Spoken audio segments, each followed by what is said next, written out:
All right, let's jump right in. We're going to talk about something that, let's be honest, we all think about: getting older.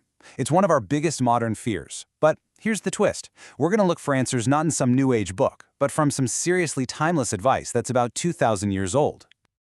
But first, let's just ask the question straight up. Why does the idea of aging fill so many of us with this sense of dread? It's something we don't really talk about, but you know it's there, kind of lingering in the back of our minds. And when you break it down, the fears are pretty specific, aren't they? We worry about our bodies not working the way they used to. We worry about losing our purpose after we stop working. We worry about feeling lonely, or worse, becoming irrelevant. And of course, there's the big one, facing the end. Now look, these fears make total sense, especially in a culture that's pretty obsessed with youth. But what if I told you they aren't the only way to look at this? What if the best, most practical guide to growing old with grace wasn't written last week, but way back in 44 BC? That's exactly where we're going today, into the mind of an incredible Roman statesman and philosopher, Marcus Tullius Cicero. Okay, so Cicero's whole approach starts with one big, powerful idea that honestly changes everything. It's a total reframe of what old age even is.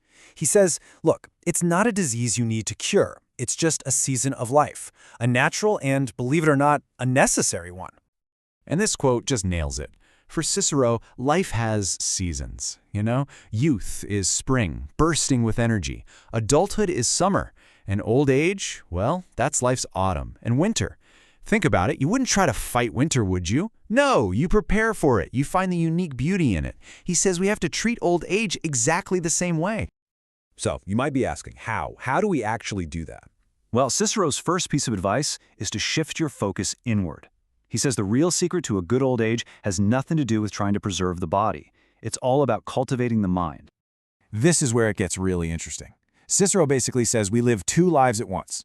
There's the life of the body, which, let's face it, peaks pretty early and then it's a slow decline from there. It's fun, for sure, but the pleasure is fleeting. But then there's the life of the mind. And this, he says, can keep growing stronger, deeper, and wiser forever. It becomes your single greatest asset. So the big question is, which life are you investing in? And check out this perspective. It's pretty wild. Cicero says that as our physical passions start to fade, we shouldn't mourn it as a loss. He actually calls it a great liberation. He says you're finally free from the slavery of all those youthful desires. The intense ambition, lust, greed. It frees up all this mental space for things that truly matter. And that freedom is what leads to his idea of true happiness. See, it's not about having more money or more fame. It's about building a solid inner character, about finding a deep contentment in a life that you know you've lived well. And that's a kind of happiness that no one and nothing can ever take away from you. But hold on, this isn't about becoming a hermit and just sitting around thinking deep thoughts all day. Not at all. Cicero is very clear that this inner strength has to be paired with real, active engagement with the world around you. He actually lays out a very specific and I think beautiful role for the elder in society. It all starts with living a good, moderate life when you're young. If you do that, by the time you're older, you've built up this incredible reservoir of wisdom and experience. And your new job? It's to mentor the next generation, to offer the kind of advice and moral guidance that only a long life can forge.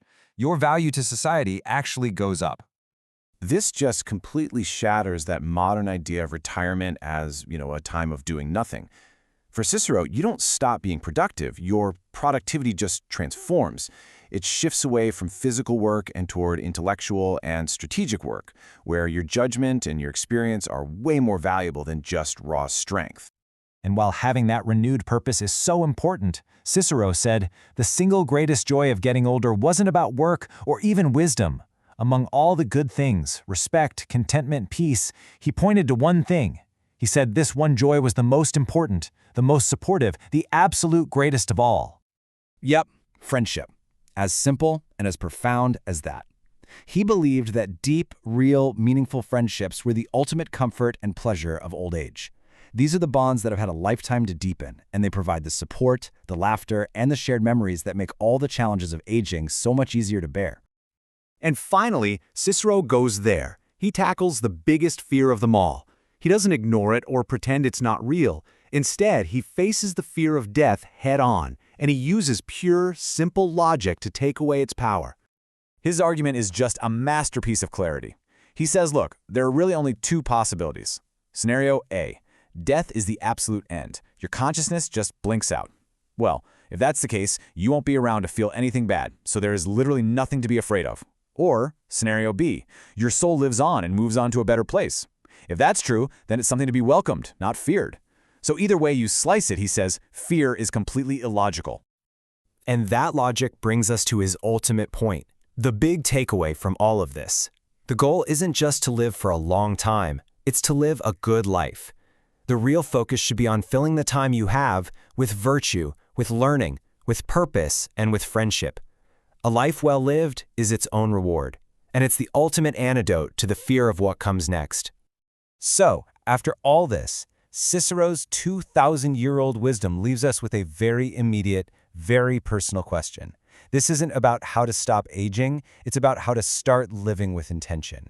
So forget about the length of your life for just a second and ask yourself this.